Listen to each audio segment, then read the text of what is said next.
Her millionaire husband immediately divorced her when she found out that he had an affair, and he never knew she was pregnant for him with quadruplets until 5 years later. "Get out of my office." Scarlett's voice was ice. "Scarlett, please. The timing, their ages, their faces. My God, they look exactly like my baby pictures." I said, "Get out. You kept my children from me for 5 years. Hello, my sweethearts, my beautiful souls, my twilight lovers. Welcome back to Love and Twilight with Dr. Phillips. I hope your day has been gentle, warm, and kind to your heart. How did today treat you, my darlings? Let me know in the comments. If this space brings you comfort, please like this video, subscribe to the channel, and share with someone you cherish. Your love and support mean everything to me. No, Marcus, you threw us away 5 years ago, remember? The divorce papers you had ready before I even confronted you about Madison? The prenup you weaponized? The way you laughed when you said I'd get nothing? Well, congratulations, you got exactly what you wanted. Nothing. I didn't know you were pregnant. And whose fault is that? You were too busy with your 23-year-old assistant to notice your wife was throwing up every morning. Too busy planning your new life to see I was falling apart. Too busy serving me divorce papers to ask if there was anything else we needed to discuss. That conversation happened exactly 3 hours ago. But to understand how Scarlett Rivers went from broken housewife to billionaire CEO, from discarded woman to the mother who protected 4 little hearts from a father who didn't deserve them, we need to go back 5 years. Back to the night everything shattered and everything began. It was 3:47 in the morning when Scarlett found the messages. She hadn't been snooping. Marcus's phone had been buzzing incessantly on the nightstand, and she'd reached over to silence it so he could sleep. But the preview on the screen made her blood freeze. "Missing your hands on me. Last night in the conference room was incredible. Can't wait for Tokyo next week. Your wife really believes the merger story? You're brilliant, baby. Madison." Scarlett's fingers moved without her conscious thought, opening the phone with the passcode she'd known for 10 years. 1, 2, 3, 4, 5, 6. His birthday, because Marcus Sterling was nothing if not predictable in his narcissism. The messages went back 18 months. 18 months of lies. 18 months of business trips that weren't. 18 months of late nights at the office that were apparently very different from what she'd imagined. "I love how young you make me feel," Marcus had written. "Scarlett's let herself go, hasn't she? I saw her at the charity gala. No wonder you need me," Madison had replied. "She's convenient for the image. But you're what I really want. When are you going to leave her?" "Soon, baby. The lawyers are already working on it. Just need to move some assets around first." Scarlett set the phone down carefully. Her hands weren't shaking. Nothing was shaking. She felt like she was floating above her body, watching some other woman's life implode. She looked at Marcus sleeping beside her. 42 years old. Still handsome in that Wall Street way.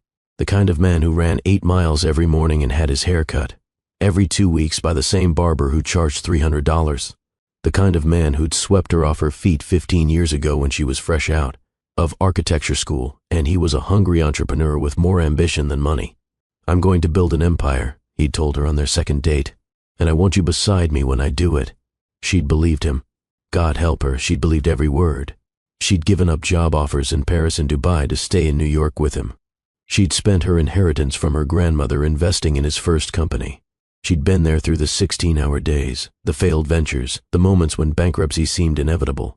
And when he'd finally made it, when Sterling Industries became a household name in tech development, when the millions turned to hundreds of millions, she'd stood beside him at every gala, every ribbon cutting, every magazine photo shoot. "Behind every successful man is a strong woman," he'd say to reporters, his arm around her waist. But apparently behind this successful man was also a 23-year-old personal assistant with an MBA from Wharton and a thing for married men. Scarlett got out of bed and walked to the bathroom. She stared at herself in the mirror. 38 years old, she'd gained maybe 15 pounds since their wedding day, mostly from the fertility treatments Marcus didn't know about. Her hair was still long and auburn, though she'd found a few gray strands last month. Her face showed the beginnings of laugh lines, evidence of a life lived. She wasn't 23 anymore, but she wasn't dead either. She went back to the bedroom and took Marcus's phone again. This time, she went to the photos. There they were, Madison Cross in all her young, blonde, perky glory. Pictures of them together in Tokyo, Paris, Dubai, all the places he'd gone for business. Pictures of her wearing jewelry Scarlett had never seen. Pictures of them in bed together, Madison taking selfies while Marcus kissed her neck. There was one that particularly caught her attention. Madison wearing a diamond necklace Scarlett recognized. The 10th anniversary gift Marcus had claimed was stolen from the hotel room in Barcelona. He'd filed an insurance claim. Scarlett had cried for days, not because of the necklace's value, but because of what it represented. "Ma'am, are you all right?" Scarlett turned. Their housekeeper, Rosanna, stood in the doorway. 60 years old, been with them for 8 years, probably knew more about their marriage than Scarlett realized. "Rosanna, did you know?" The older woman's face crumpled. "Mrs. Sterling, you knew." "I suspected. The lipstick on his collars wasn't your shade, the perfume wasn't your scent. But it wasn't my place to say." "How long?" "About a year, ma'am." "I'm so sorry." Scarlett nodded slowly. "Pack his things, all of them, every suit, every shoe, every watch. Pack it all and have it ready by the door." "Ma'am." "And Rosanna, call Jeremy Blackwood. Tell him Scarlett Sterling needs the best divorce lawyer in New York. Tell him it's urgent." "Yes, ma'am." "And Mrs. Sterling, I've been saving evidence, photos of receipts, credit card statements he threw away, hotel bookings, just in case you ever needed them." Scarlett looked at this woman who'd been quietly protecting her and felt tears prick her eyes for the first time. "Thank you, Rosanna. You deserve better, ma'am. You always have." Scarlett waited until 6 in the morning. She showered, did her hair, put on makeup, and wore the red dress Marcus had once said made her look like a goddess. If she was going to confront him, she was going to look spectacular doing it.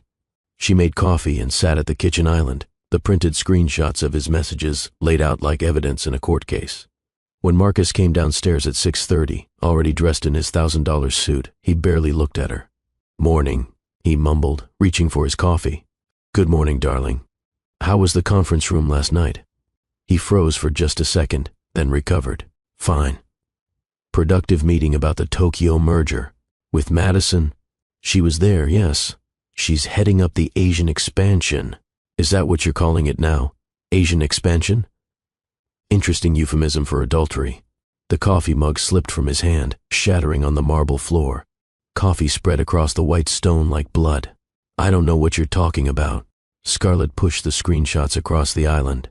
"Really? Because these messages seem pretty clear, especially the ones where you discuss leaving me, and the ones where Madison describes in detail what you did to her in various hotel rooms. Would you like me to read them aloud?" Marcus's face went through several transformations. Surprise, guilt, anger, and finally, cold calculation. "How dare you go through my phone? How dare I? How dare I? You've been sleeping with your assistant for 18 months, and you're angry that I looked at your phone. That's an invasion of privacy." Scarlett laughed, actually laughed. "Privacy? We're married, Marcus. Or did you forget that while you were invading Madison's privacy? Don't be crude." "Crude? You want to see crude?" Scarlett stood up, grabbed the remaining coffee from the pot, and threw it across his suit. The hot liquid splashed across the expensive fabric, ruining it instantly. "That's crude. What you did is betrayal." Marcus stepped back, coffee dripping from his jacket. His face had gone purple with rage. "You crazy bitch." There he is.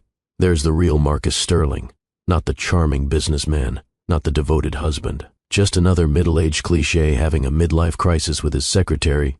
"She's not my secretary. She's the chief operations officer." "Oh, I'm sorry. You're having an affair with your chief operations officer. That makes it so much better. Tell me, did you promote her before or after she started sleeping with you?" Marcus's jaw clenched. "You want to know the truth? Fine. Madison makes me feel alive. She's young and ambitious and exciting. You're just... There, your furniture, Scarlett. Comfortable, familiar furniture that I'm tired of looking at." Those words should have destroyed her, should have sent her crying to the floor. Instead, Scarlett felt something cold and powerful rise in her chest. "Furniture?" She smiled. "All right, then you won't mind if this piece of furniture removes itself from your house. Rosanna has packed your things. They're by the door. My things? This is my house. Actually, if you check the deed, it's in both our names. And my lawyer says that gives me the right to ask you to leave temporarily while we sort out the divorce." "Divorce?" For the first time, Marcus looked genuinely shocked. "Scarlett, let's not be hasty. We can work this out. Couples therapy. I'll end things with Madison. You'll end things with Madison? How generous of you. How noble. You'll stop having sex with your 23-year-old assistant as a favor to me? She's 28. Oh, well, that makes it all better then. Marcus's phone rang. He answered it, his face going pale as he listened. What do you mean the accounts are frozen? On whose authority? He looked at Scarlett. You froze our accounts? My lawyer froze our joint accounts. Standard procedure in a divorce to prevent asset hiding. Though I'm sure you've already hidden plenty, haven't you? That's what you've been doing these last few months. Moving money around, preparing to leave me with nothing. How did you? Rosanna's been saving your receipts, your statements, every financial document you thought you threw away, every hotel receipt, every jewelry purchase, every dinner for two in cities where I wasn't with you. Marcus set down his phone slowly. You've been planning this. No, Marcus, you've been planning this. I just found out 3 hours ago, but unlike you, I don't need months of deception to end a marriage. I just need the truth. If you divorce me, you'll get nothing. The prenup. The prenup I signed when you were worth $50,000? The one that has an infidelity clause you insisted on including because you were so sure I'd be the one to cheat? That prenup? His face went white. That's right, Scarlett continued. The infidelity clause you were so proud of. The one that says if either party cheats, they forfeit their claim to marital assets. Your lawyer was very thorough. I should send him a thank you note. You can't prove anything. I have screenshots of messages, credit card records, hotel receipts, and Rosanna took pictures of Madison's underwear in our bed last week when you thought I was at the spa. Would you like to see those? They're very artistic. She has a good eye for composition. Marcus sank into a chair. This is insane. 15 years of marriage and you're throwing it away over a mistake? A mistake. You've been planning to leave me for months. You've been sleeping with another woman for a year and a half. You've been lying to my face every single day. Which part was the mistake? I love you, Scarlett. No, you don't. You love what I represent. The devoted wife who makes you look good. The woman who gave up her career to support yours. The prop in your perfect life portrait. But me? The actual person?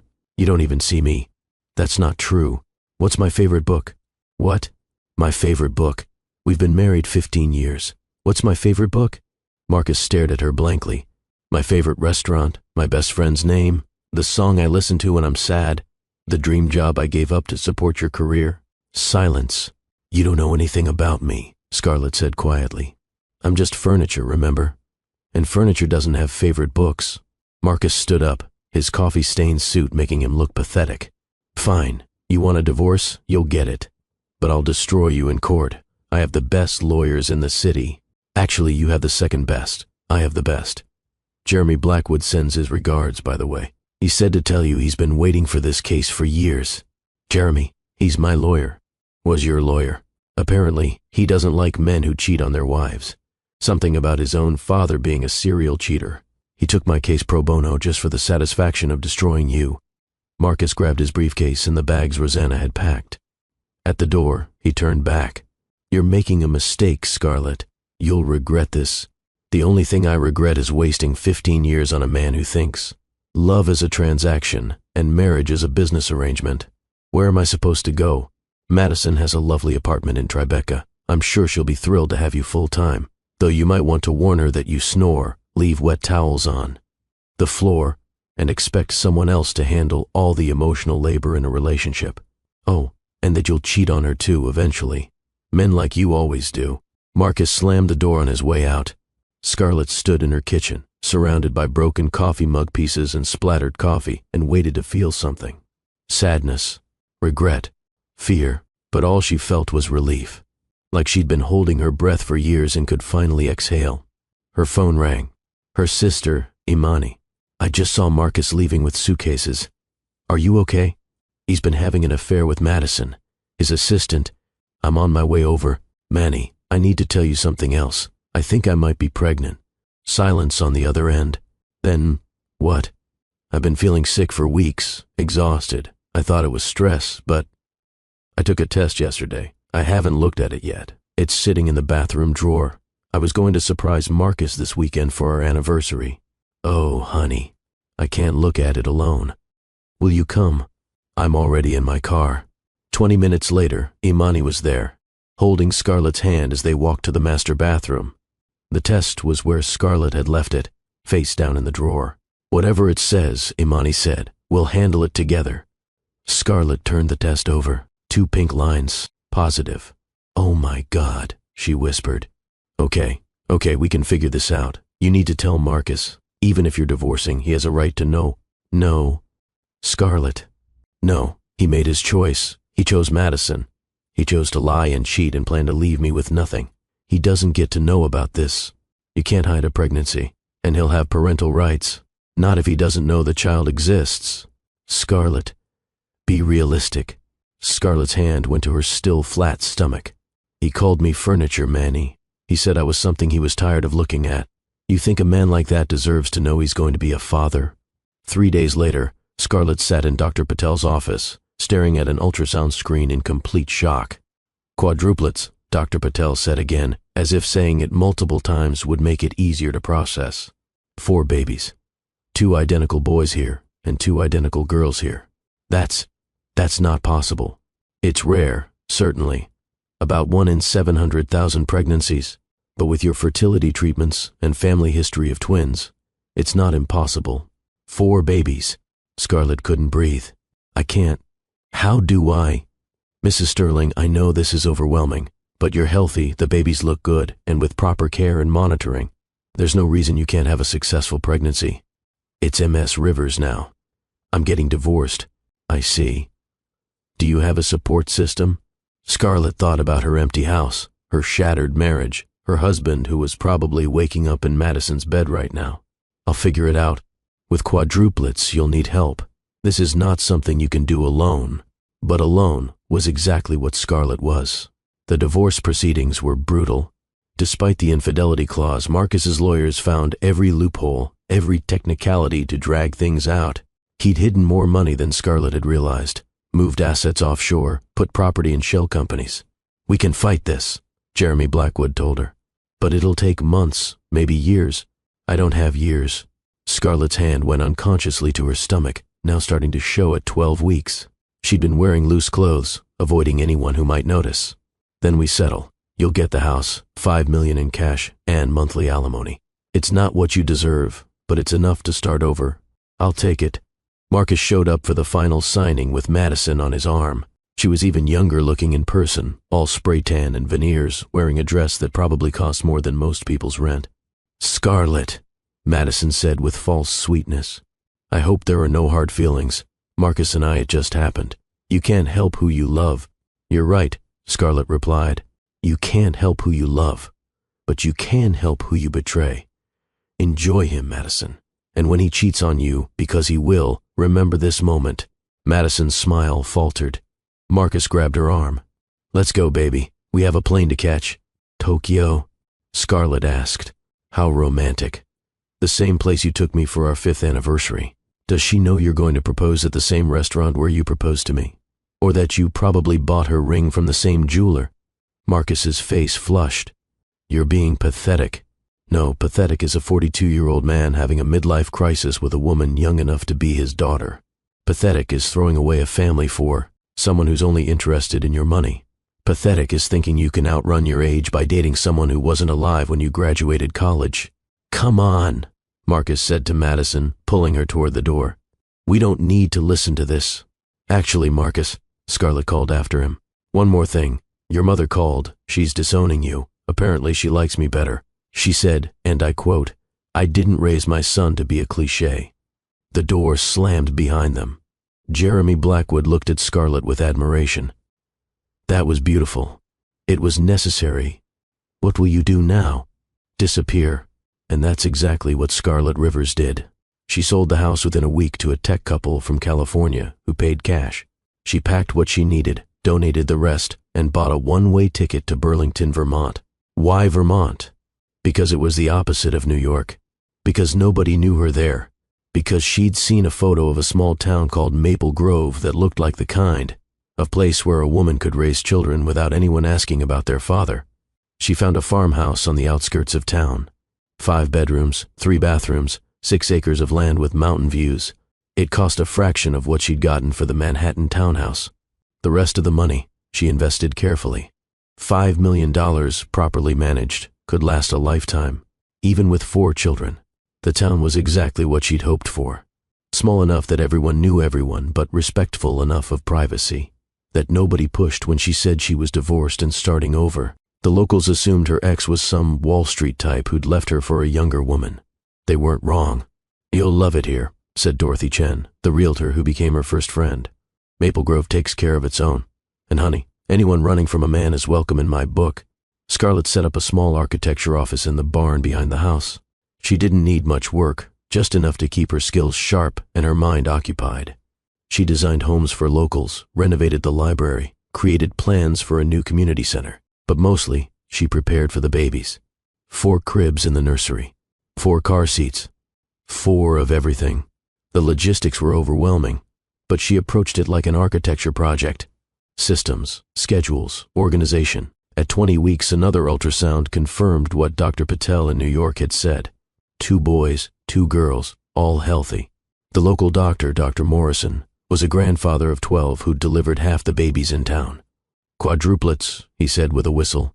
"Haven't seen those in 40 years of practice. You're going to need help, young lady." "I'll manage." "No, you won't. But lucky for you, this town doesn't let people manage alone." He was right. As Scarlett's pregnancy progressed and it became impossible to hide, the town rallied around her. Dorothy organized meal trains. The church ladies knitted enough baby clothes for an army. The local contractor, Tom Bradley, showed up one day with his crew and built a wheelchair ramp for when you're too pregnant to walk. "I can't pay for all this," Scarlett protested. "Nobody asked you to," Tom replied. "This is what we do. You're one of us now." At 32 weeks, Scarlett was put on bed rest. She was enormous, could barely move, couldn't sleep. But every time she felt the babies move, all 4 of them tumbling around like acrobats, she knew she'd made the right choice. Imani flew up from New York to help. She took one look at Scarlett and burst into tears. "You look like you swallowed a yoga ball." 4 yoga balls, actually. "How are you doing this without him?" "Because with him would be worse. Can you imagine Marcus dealing with 4 babies? He couldn't even remember to feed our goldfish." "These aren't goldfish, Scar. No, they're miracles, my miracles. And they're never going to wonder if their father loves them, because they're not going to know he exists. You can't hide them forever. Watch me." At 34 weeks, Scarlett's water broke at 3 in the morning. Not dramatically, not like in the movies, just a quiet pop and sudden warmth that told her life was about to change forever. "Manny," she whispered to her sister, sleeping on the couch nearby. "It's time." "Time for what?" "The babies are coming." What followed was controlled chaos. Imani drove through the Vermont countryside at speeds that definitely weren't legal while Scarlett tried to breathe through contractions that felt like her body was being torn in 4 directions. Which, technically, it was. Dr. Morrison met them at the hospital with a full team. 4 babies means we need all hands on deck. "Are you ready for this?" "Do I have a choice?" "Not really, no." "Then I'm ready." The C-section was scheduled for 7 a.m., but the babies had other plans. By 5:30, Scarlett was being wheeled into the operating room. "No husband?" One of the nurses asked gently. "No husband, just my sister." "Then your sister it is. Let's go meet your babies." At 6:14 a.m., Matthew Marcus Rivers was born, screaming his anger at the world. 4 pounds, 2 ounces of pure attitude. At 6:15 a.m., Michael Mason Rivers followed his brother, quieter but with eyes wide open, taking everything in. 4 pounds exactly. At 6:16 a.m., Emma Rose Rivers arrived, delicate as a bird but with a grip that could crack walnuts. 3 pounds, 8 ounces. At 6:17 a.m., Elizabeth Grace Rivers completed the set, the smallest. At 3 pounds, 5 ounces, but with lungs that could wake the dead. 4 perfect babies, Dr. Morrison announced. "Congratulations, Mama. You just did something extraordinary." Scarlett, exhausted and overwhelmed, could only cry as they placed each baby on her chest for a moment before whisking them to the NICU. "They're early but strong," the pediatrician explained. "A few weeks in the NICU, and they should be fine." Those few weeks were the longest of Scarlett's life. She lived at the hospital, pumping breast milk every 2 hours, holding each baby in turns, learning their different cries and personalities. Matthew was the fighter, always first to eat, first to cry, first to demand attention. Michael was the observer, quiet and contemplative, studying faces like he was memorizing them. Emma was the charmer, somehow managing to look adorable even with tubes and wires attached. Elizabeth was the determined one, smallest but fierce, gaining weight faster than her siblings through sheer willpower. "They're incredible," Imani said, watching all four sleep in their incubators. "They look just like—" "Don't say it." "But they do, especially the boys. They have his eyes. They have my eyes, my heart, my love. That's all they need." Tom Bradley and his crew had another surprise waiting when Scarlett finally brought all four babies home after 6 weeks in the NICU.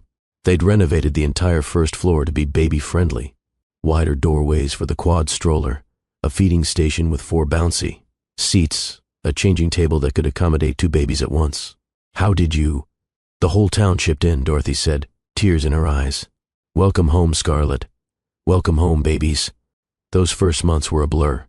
Scarlett survived on 2 hours of sleep a night, if she was lucky. The feeding schedule was military precise. Every 3 hours, all 4 babies needed to eat, which took an hour per feeding session. By the time she finished with Elizabeth, it was almost time to start with Matthew again. "You need help," Imani insisted during one visit when she found Scarlett crying over spilled breast milk at 3 a.m. "I can't afford help." "Then let the town help. Dorothy's been begging to babysit. Tom's wife Nancy is a retired pediatric nurse. Let people in, Scar." But slowly, reluctantly, Scarlett did. Dorothy came 3 mornings a week to watch the babies while Scarlett showered and did laundry. Nancy taught her tricks for handling multiple babies at once. The church ladies rotated bringing dinners, and somehow, against all odds, they survived the first year, then the second, then the third. By the time the quadruplets turned 3, Scarlett had found her rhythm. The babies were toddlers now, each with distinct personalities that made her laugh and cry in equal measure. Matthew was the leader, organizing his siblings into elaborate games and occasionally elaborate trouble. "Mama, we're pirates," he'd announce, having turned the living room into a ship made of couch cushions. Michael was the artist, always drawing, seeing colors and patterns everywhere. He'd spend hours with crayons and paper, creating abstract masterpieces that Scarlett framed and hung throughout the house. Emma was the performer, singing and dancing from morning to night. She'd put on shows for anyone who'd watch, curtsying dramatically at the end for applause. Elizabeth was the problem solver, figuring out how to climb out of her crib first, how to open the child-proof locks, how to negotiate extra cookies with devastating logic for a 3-year-old. "You've got your hands full," Dr. Morrison said during their checkup. "4 hands full," Scarlett agreed. "But I wouldn't change it. Any word from their father?" "What father?" "These children don't have a father. They have me, and that's enough." But late at night, when the children were asleep and the house was quiet, Scarlett sometimes wondered if she was being selfish. Did they have a right to know Marcus? Did he have a right to know them? Then she'd remember him calling her furniture, remember Madison's smug face, remember the prenup he'd tried to use to leave her with nothing, and her resolve would harden. He'd made his choice. She'd made hers. The architecture firm she'd started in her barn had grown beyond her wildest dreams. What began as small projects for locals had evolved into something bigger. Her design for the Maple Grove Community Center had won a regional award, then a state award, then a mention in Architectural Digest. Suddenly, everyone wanted a Scarlett Rivers design. But she was selective, only taking projects that inspired her that would make a difference. She specialized in community buildings, women's shelters, affordable housing that was both functional and beautiful. "You could be making millions," her business advisor Janet told her. "I have enough. More than enough. I have 4 children who need their mother present, not chasing money. But think of their future. I'm showing them that success isn't about wealth. It's about contribution. It's about creating beauty and function in spaces where people can thrive." By the time the quadruplets turned 4, Scarlett had built something remarkable. Her firm, Rivers Architecture, employed 12 people from the local community. She designed buildings across New England, each one featuring her signature style, organic, integration with the landscape, sustainable materials, and spaces that seemed to breathe. "Mama, are you famous?" Emma asked one day, seeing her mother's picture in a magazine at the grocery store. "No, sweetheart. I just design pretty buildings. Like our house? Like our house. Then you're famous to me." The children started pre-K at Maple Grove Elementary, all 4 in the same class, because Scarlett had fought the school board about separating them. They're quadruplets, she'd argued. They've never been apart. Separating them now would be traumatic, but wouldn't it be better for their individual development? They have their whole lives to be individuals. Right now they need each other. She won, of course. Scarlett had gotten very good at winning battles for her children. Their first day of school was documented by the local newspaper. Maple Grove's miraculous quadruplets start school. The headline read, with a picture of all four in their matching backpacks, but wildly different expressions. Matthew standing tall and protective, Michael hiding slightly behind him, Emma posing. Dramatically, Elizabeth looking directly at the camera with a challenging stare. "Do we have a daddy?" Michael asked that night at dinner, out of nowhere. Scarlett's fork froze halfway to her mouth. "Why do you ask, sweetheart? Tommy at school says everyone has a daddy, but we don't. You have me. Isn't that enough?" "Yes," Emma said quickly. "You're the best mama ever. But why don't we have a daddy?" Elizabeth pressed, ever the logical one. Scarlett took a deep breath. She'd practiced this conversation 1,000 times in her head. Sometimes families look different. Some have a mommy and a daddy. Some have two mommies or two daddies. Some have grandparents. And some, like ours, have just a mommy who loves them more than all the stars in the sky. "Did our daddy die?" Matthew asked quietly. "No, baby. He couldn't be a daddy. Some people aren't ready for the responsibility of being a parent." "Was he mean?" Michael asked. "He was complicated." "I don't need a daddy," Elizabeth announced. "We have you and Aunt Manny and Nez Dorothy and everyone." "That's right," Scarlett said, relief flooding through her. "We have a whole town of people who love us." The conversation seemed to satisfy them, for now. But Scarlett knew harder questions would come as they got older.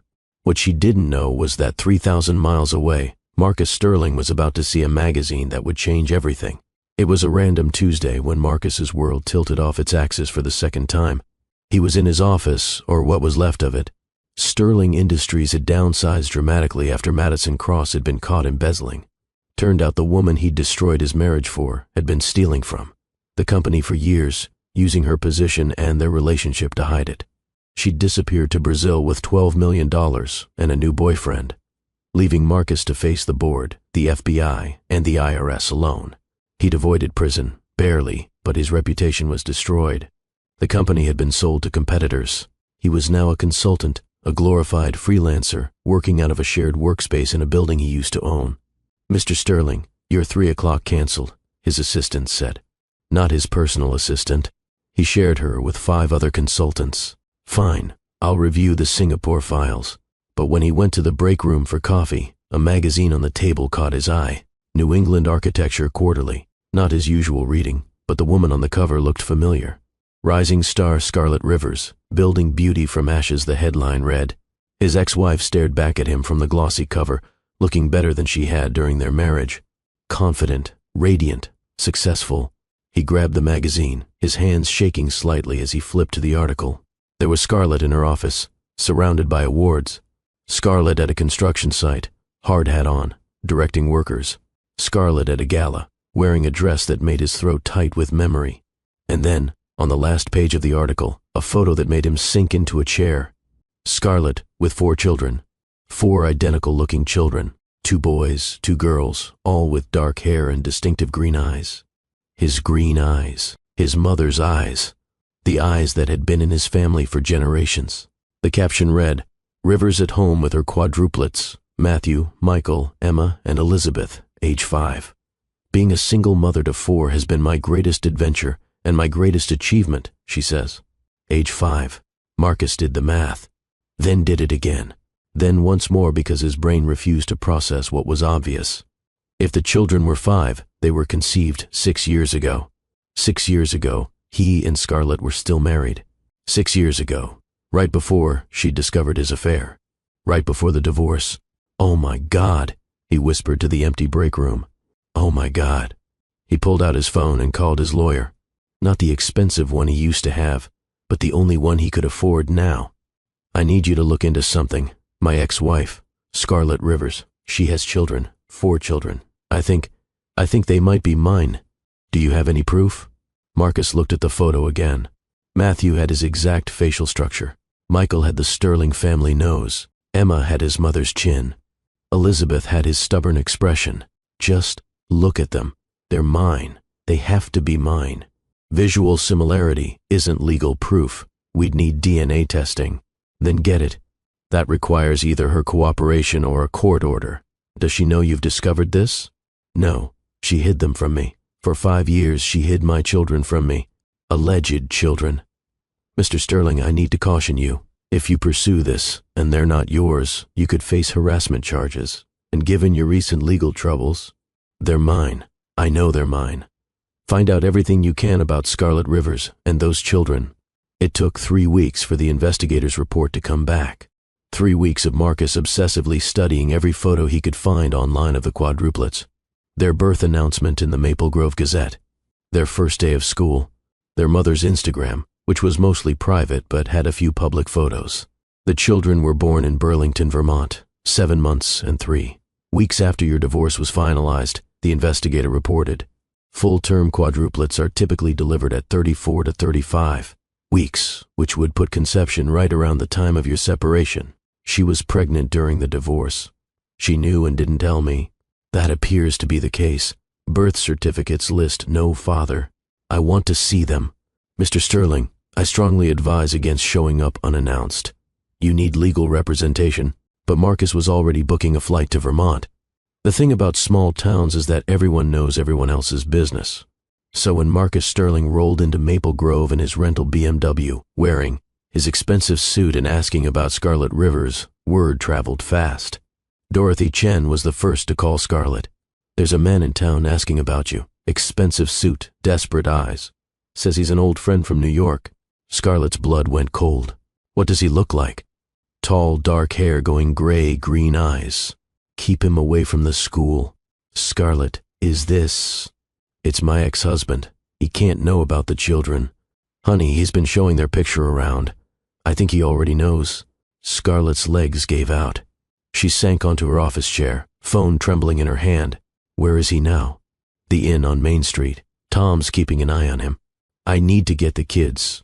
Already done. Nancy picked them up and took them to her house. They think it's a play date. This was why Scarlet loved this town. They protected their own. What do I do, Dorothy? You face him, honey. Running only makes it worse. Scarlet called her lawyer, then Imani, then sat in her office trying to breathe. 5 years. She'd had 5 years of peace, of building a life, of protecting her. Children from a man who'd thrown them away before they were even born. The knock on her office door came at 4 p.m. Scarlet. She looked up at Marcus standing in her doorway, and for a moment, neither of them spoke. He looked older, tired. The confidence that had once radiated from him was gone, replaced by something desperate and hollow. Hello, Marcus. 4 children. You had 4 children and didn't tell me. I had 4 children after you divorced me. After you made it clear I was furniture you were tired of looking at. They're mine. They're mine. I carried them. I birthed them. I've raised them alone for 5 years. They don't even know you exist. That's kidnapping. That's protecting them from a man who didn't want a family, who was too busy with his 23-year-old mistress to notice his wife was dying inside, who tried to leave her with nothing. I didn't know you were pregnant. Would it have mattered? Would you have chosen us over Madison? Marcus opened his mouth, then closed it. Exactly, Scarlet said. You'd already made your choice. I had a right to know. You had a right to be faithful. You had a right to be honest. You had a right to treat me with respect. You gave up all those rights when you decided Madison's body was worth more than our marriage. Where are they? Safe. I want to see them. No. They're my children. They're 4 human beings who don't know you, don't need you, and don't deserve to have their lives disrupted because you suddenly decided to care. I'll go to court. Go ahead. Explain to a judge how you cheated on your pregnant wife, divorced her while she was carrying quadruplets, and never once checked on her in 5 years. You hid them from me. I protected them from you. There's a difference. Marcus stepped into the office, and Scarlet saw something she'd never seen before. Tears in his eyes. Please, Scarlet. They're my children, my mother's grandchildren. Don't I deserve a chance to know them? Did I deserve to be cheated on? Did I deserve to be humiliated?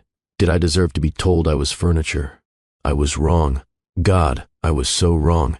But don't punish them for my mistakes. I'm not punishing them. I'm protecting them. They have a happy, stable life. They have a mother who adores them, a community that loves them, everything they need. Why would I let you disrupt that? Because every child deserves to know their father.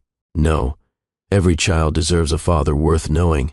You're not that man, Marcus. You never were. I've changed. Have you? Are you still with Madison? She embezzled $12 million and disappeared to Brazil. Scarlett laughed. Actually laughed. So the woman you destroyed our marriage for was a criminal. How poetic. I lost everything. The company, the money, the reputation. Everything. Good. I've been in therapy. I've been working on myself. That's wonderful. Do it for yourself, not for my children. Our children? No, mine. You're just a sperm donor who happened to be there at conception.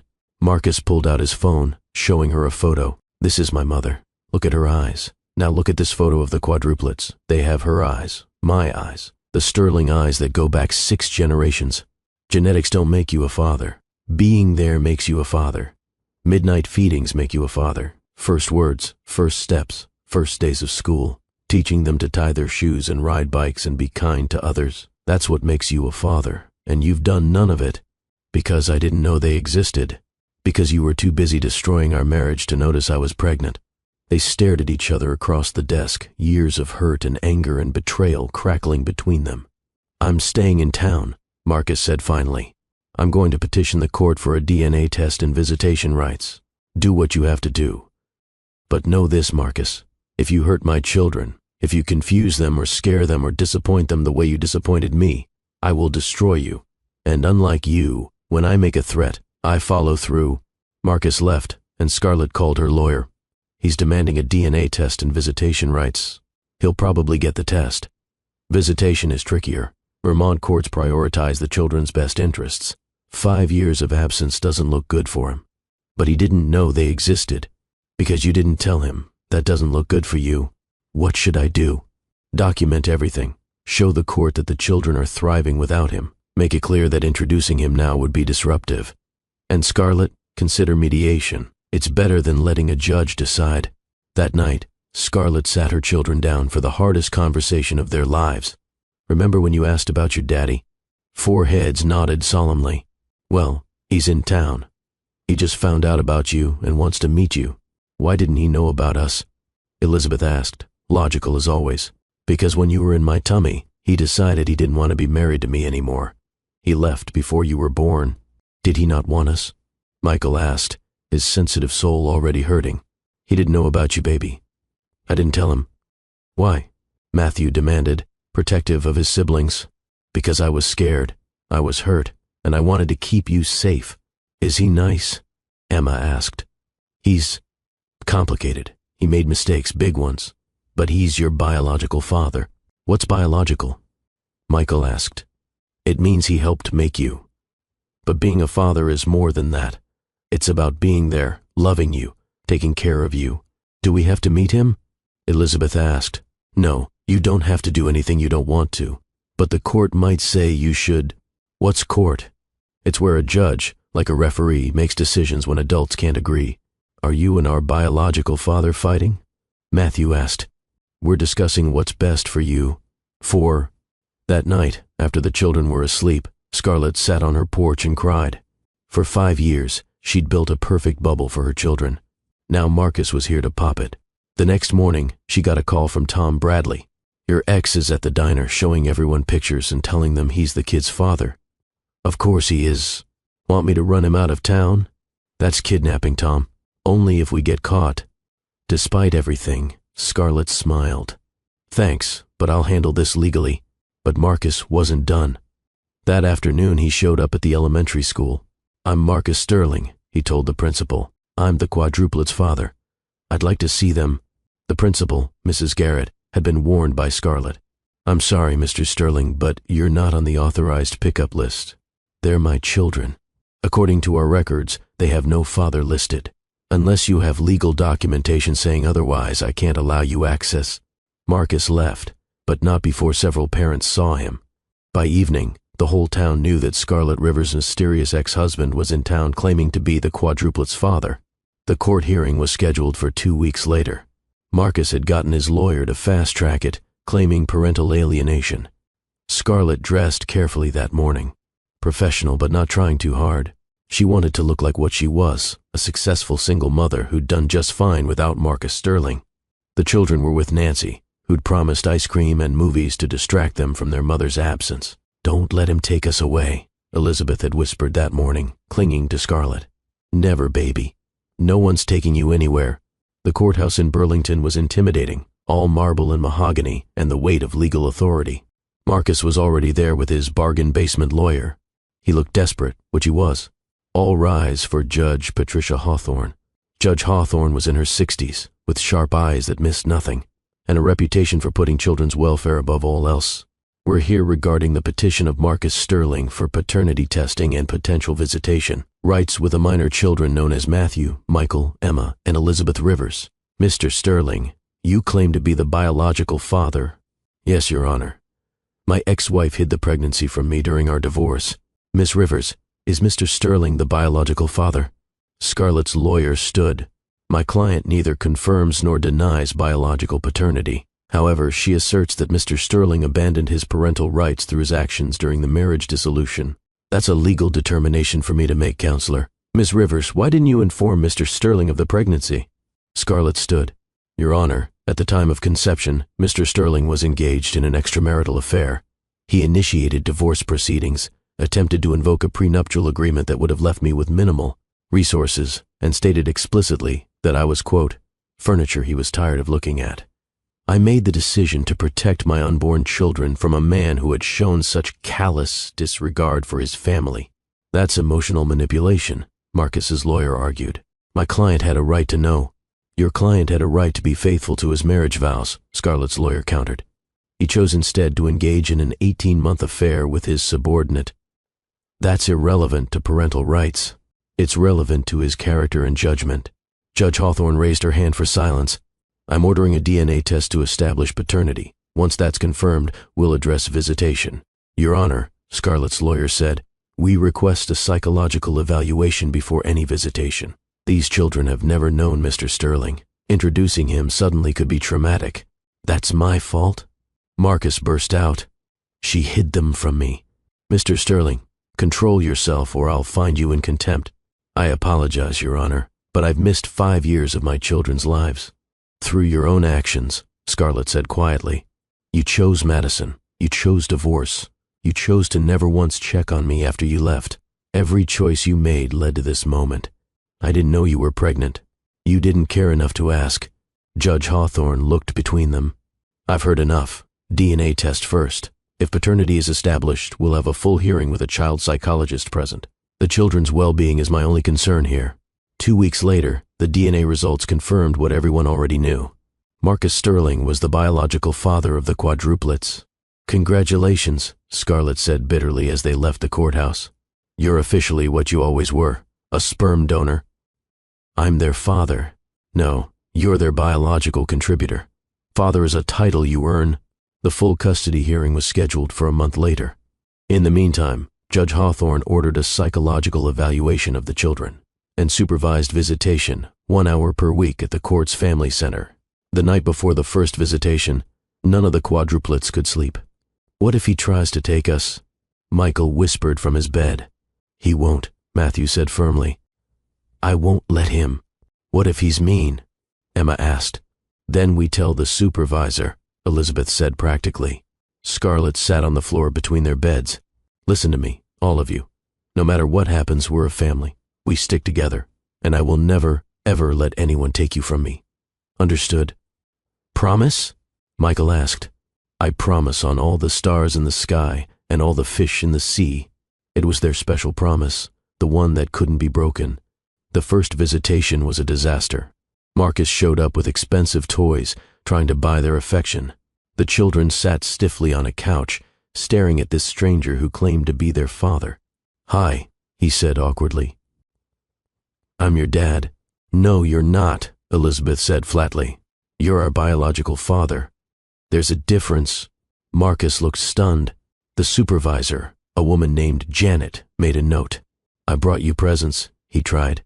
"We don't need presents," Matthew said. "We have everything we need." "Everyone likes presents." "Mom says the best presents don't come in boxes," Emma recited. They come in time and attention and love. I want to give you those things too. Why now? Elizabeth asked. Why not before?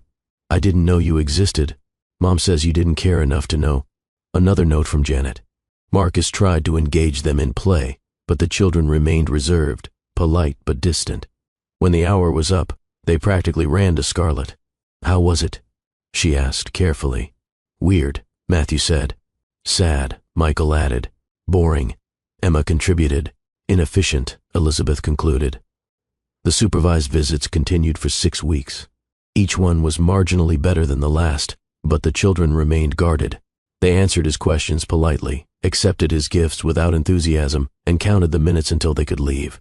Janet's report to the court was damning. The children show no attachment to Mr. Sterling. They exhibit signs of stress before and after visits. While Mr. Sterling is trying, there's no natural bond. Forced continued interaction may be harmful rather than beneficial. The final custody hearing was on a cold November morning. The courtroom was packed. Half of Maple Grove had shown up to support Scarlett. Judge Hawthorne reviewed all the reports, then asked to speak to the children in her chambers. It was unusual but not unprecedented. Tell me about your life, she said gently. For 30 minutes the quadruplets told her about their home, their school, their friends, their mother who read them stories and taught them to build sandcastles and always kept her promises. And what about Mr. Sterling? He's sad, Michael said. He's trying, Matthew admitted. He's not mean, Emma offered. He's unnecessary, Elizabeth concluded. When they returned to the courtroom, Judge Hawthorne looked tired. This is a difficult case. Mr. Sterling, you were denied the opportunity to know your children existed. That's a serious matter. However, Ms. Rivers, your reasons for that decision, while understandable, don't entirely excuse it. Scarlett's heart sank. That said, my primary concern is the welfare of 4 or 5-year-old children who have known only one parent their entire lives. The psychological reports indicate that forced visitation is causing them distress. They have explicitly stated they don't want a relationship with Mr. Sterling at this time. Marcus stood up. Your Honor, please. They're my children. Biologically, yes, but parenthood is more than DNA. It's presence, consistency, sacrifice. Ms. Rivers has been all of that for these children. You, through no initial fault of your own, have not. So I lose them forever? I'm ordering the following. Mr. Sterling will have the right to send letters, cards, and gifts. When the children are older, if they choose to initiate contact, that door remains open. But for now, forced visitation ends. Ms. Rivers retains full custody. The courtroom erupted. Scarlett's supporters cheered. Marcus collapsed in his chair. This isn't over, his lawyer said. We can appeal. But Marcus wasn't listening. He was staring at Scarlett and the 4 children who'd just walked in to join their mother. Can I at least say goodbye? He asked the judge. Judge Hawthorne looked at Scarlett, who nodded slightly. Marcus approached slowly, kneeling to their level. I know you don't understand why I wasn't there. I don't fully understand it myself. But I want you to know that I'm sorry. And if you ever want to know me, really know me, I'll be waiting. Elizabeth, always the bold one, stepped forward. Will you stop making our mom sad? Yes. Will you stop trying to take us away? Yes. Then maybe, when we're older, we can talk. The other 3 nodded agreement. Marcus's eyes filled with tears. I'll wait, as long as it takes. He stood, looked at Scarlett one last time. I'm sorry, for everything. You did an amazing job with them. I know. He walked out of the courthouse and out of their lives, at least for now. That night, Scarlett tucked her children into bed with extra care. Are you okay, Mama? Michael asked. I'm perfect, baby. We're all perfect. Will he really wait? Matthew asked. I don't know, but that's his choice to make, not ours to worry about. I'm glad he's gone, Emma said. He made everything complicated. Sometimes complicated things help us appreciate the simple things, Scarlett said. Like us? Elizabeth asked. Exactly like you. As she turned off their light, Matthew called out, Mom? Yes, baby. You're not furniture. You're the whole house. Scarlett's eyes filled with tears. Thank you, sweetheart. And houses don't need decorations to be homes, Elizabeth added. They just need love. When did you all get so wise? We learned from you, they said in unison. 2 years passed. Scarlett's architecture firm grew into one of the most respected in New England. The quadruplets thrived, each developing their unique talents. Matthew became captain of his Little League team. Michael's art was featured in a children's gallery. Emma got the lead in the school play. Elizabeth won the state science fair for her age group. Marcus kept his word. He sent birthday cards and Christmas gifts. He didn't push, didn't show up, didn't try to force his way into their lives. The cards were simple. Thinking of you. Love, Marcus. Sometimes Scarlett wondered if he'd really changed, or if this was just another long game. But mostly, she didn't think about him at all. Then, on the quadruplets' 7th birthday, something shifted. "Mom," Elizabeth said, holding his card, "I want to write him back." "Are you sure?" "I have questions. I'm old enough for answers." The others agreed. So Scarlett helped them write a letter. Simple, childlike, but honest. "Dear biological father, thank you for the birthday cards. We have questions. Why did you cheat on Mom? Why did you pick Madison over us? Are you sorry? Do you have new kids now? Sincerely, Matthew, Michael, Emma, and Elizabeth." Marcus's response came 2 weeks later, handwritten on simple stationery. "Dear Matthew, Michael, Emma, and Elizabeth, your questions are fair. I cheated because I was selfish and weak. I didn't pick Madison over you because I didn't know you existed, but I did pick her over your mother, which was the biggest mistake of my life. I am sorry every single day. I don't have new kids, I don't have anyone. I just have regrets and hope that someday you might forgive me. Love, Marcus." "That's sad," Michael said after Scarlett read it to them. "Good," Emma said. "He should be sad." "Do you forgive him, Mom?" Matthew asked. Scarlett thought about it. "I forgive him for my own peace, but forgiveness doesn't mean forgetting. Can we meet him?" Elizabeth asked. "Just once, to see." Scarlett's instinct was to say no, but she looked at her children, growing older, deserving of their own choices. "When you're 10, she said, "if you still want to, we can arrange one meeting. 3 more years. 3 more years to prepare for the possibility of Marcus Sterling re-entering their lives. 3 more years to make sure her children were strong enough to handle disappointment if he let them down. But that's a story for another day. For now, Scarlett Rivers sat in her beautiful home, surrounded by her 4 miraculous children, successful in her career, supported by her community, and realized something profound. She'd thought Marcus had destroyed her all those years ago, but he'd actually freed her to become who she was meant to be. A mother, an architect, a survivor, a thriver. The woman in the mirror wasn't the one Marcus had called furniture. She wasn't the one who'd thrown dirty underwear in Madison's office. She wasn't even the one who'd fought him in court. She was someone entirely new, someone entirely herself. And that was the greatest revenge of all.